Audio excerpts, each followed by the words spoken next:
Could you just tell us what it was you were talking about today?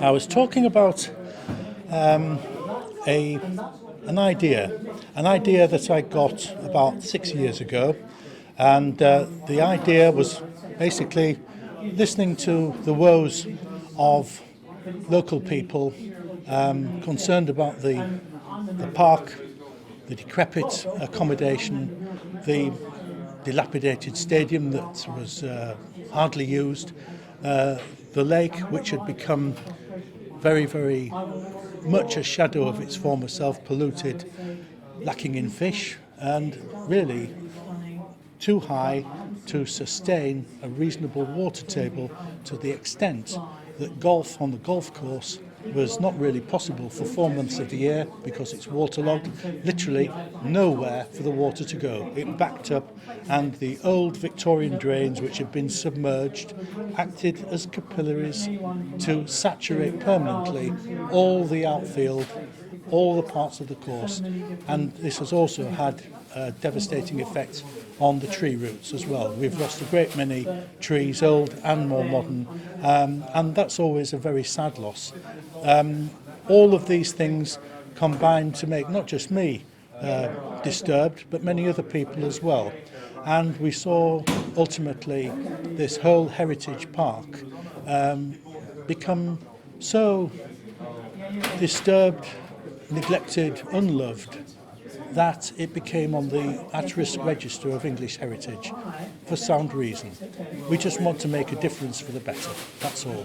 And you did actually offer quite a number of solutions. It wasn't like you were just standing there saying the problem, so tell us about the solutions. The solution, or the potential solutions. The potential solutions, I'm glad you say that, because my job, I'm a building engineer. People come to me with problems. It's like you turning up and say, Martin, my jigsaw puzzle's broken. Can you put it all together, please? And with most problems, you find out the cause, first of all. The cause here, as English Heritage have said, a problem of having 3 completely different owners, all with different agendas, a council that is strapped for cash, that hasn't acted upon its own conservation management plan, and the solutions are in those plans. They just simply have been overlooked, grievously overlooked, because everything has got worse. The fact that there hasn't been the funds and the resources to do something about cleaning the lake, maintaining the stadium and the other amenities is one matter, but it was possible. The Friends group managed to get the English lottery fund to meet with us, come around the lake, and with the endorsement of English Heritage, they ultimately said that they would give us a lottery grant to deal with things like the restoration of the lake and some of the amenities, but with the obvious and reasonable proviso that most of this was going to generate more access for the members of the public, not just for the members of the golf club and the Wimbledon Club, because after all, the lake is owned by Merton. My view is that they retain freehold rights as well, because my understanding of English law is that if you own a river or you own a lake, you also own the shore as well. You may be able to lease it off or license to people who want to fish or boat, but ultimately it's your responsibility.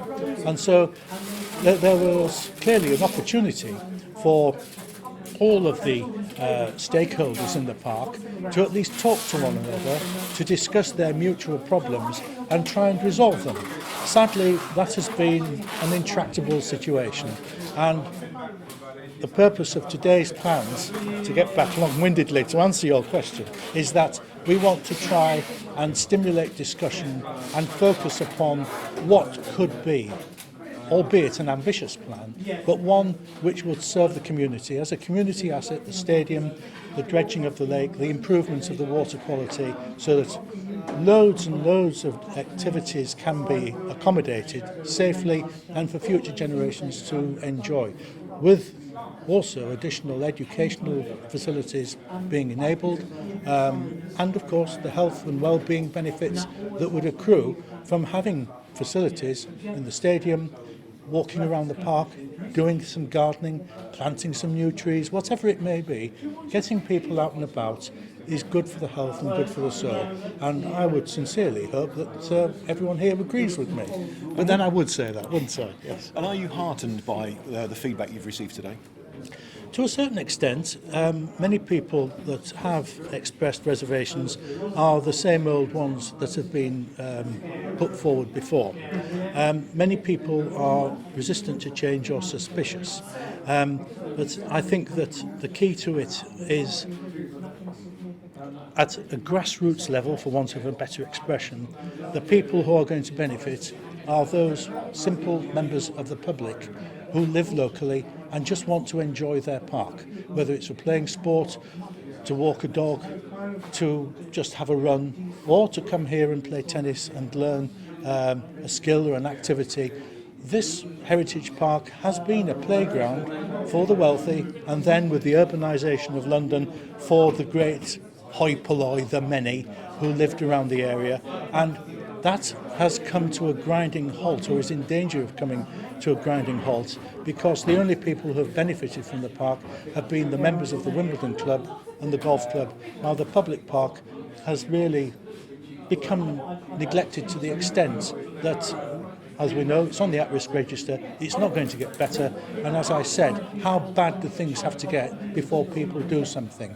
That was probably the best thing I said today, mainly because Nick stole most of my thunder with his speech, and I had my preparation and I just forgot it and just talked about the plans.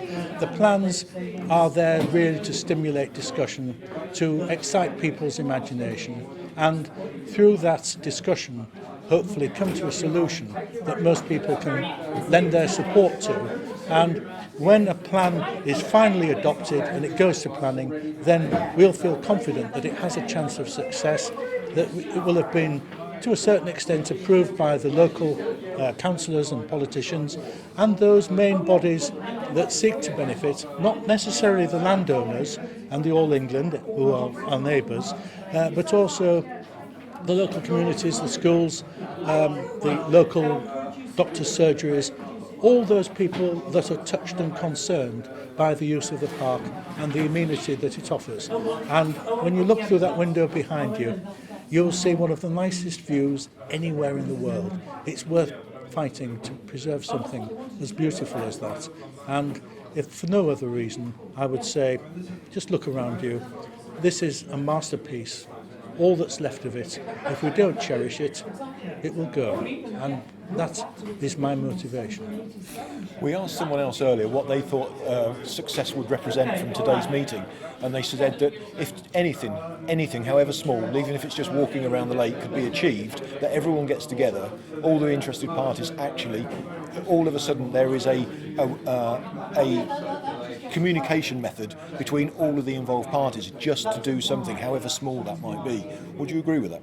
I would. In fact, I'd go so far as to say that your analogy of just enjoying a walk around the lake freely, uninterrupted, for the first time probably in 200 years, is a very good aspiration to have, especially when your walk around the lake will be gazing upon water lilies and where you'll be watching fish wandering between the fronds, where the lake is clean and at a reasonable level, where there might be the occasional person swimming and others enjoying fishing, just enjoying being outside.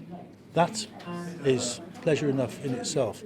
To enjoy yourself doesn't cost a lot of money. Walking around, breathing fresh air, enjoying nature in the middle of London, we're lucky. Rejoice. One more question. Yes. Obviously, one of the controversial parts of what you put forward was the stadium. Yes? Do you really need a new stadium? Yes. It's not going to get better on its own. And why spend money patching and painting over the dilapidated areas, including the track, which has been damaged by tree roots? It's barely fit for purpose. It's an amenity which is used barely 11 hours a week. This could be so much better. And as a community asset, as the proposition puts forward, we want it to be used for sports, plural, many sports. Athletics is going to have even better facilities to rival any in London. It'll have a designated throwing area which will be landscaped, it'll be beautiful, it'll be well drained, and the local community who might not be there visiting for sports will also be able to make use of the space which is allocated for learning. It might be nature study, it could be art and crafts, it could be any number of things. Basically, an architect and an engineer is there to create a building with space. How that space is used is entirely at the will of the people, and it's to serve the local people, and if it serves the local people well, then it will derive and generate income which the local community will benefit from. At the moment, London Borough of Merton is not making money from this park, and although the purpose is to make the stadium sustainable, I hope that by making something which is going to conform to a proper business plan, to a conservation management plan as well, then it will sustain itself and will not be a burden on the community, it will be an asset. What would Capability Brown say if he came back today and walked through the park? He'd be sick as a parrot. With all due respect to parrots.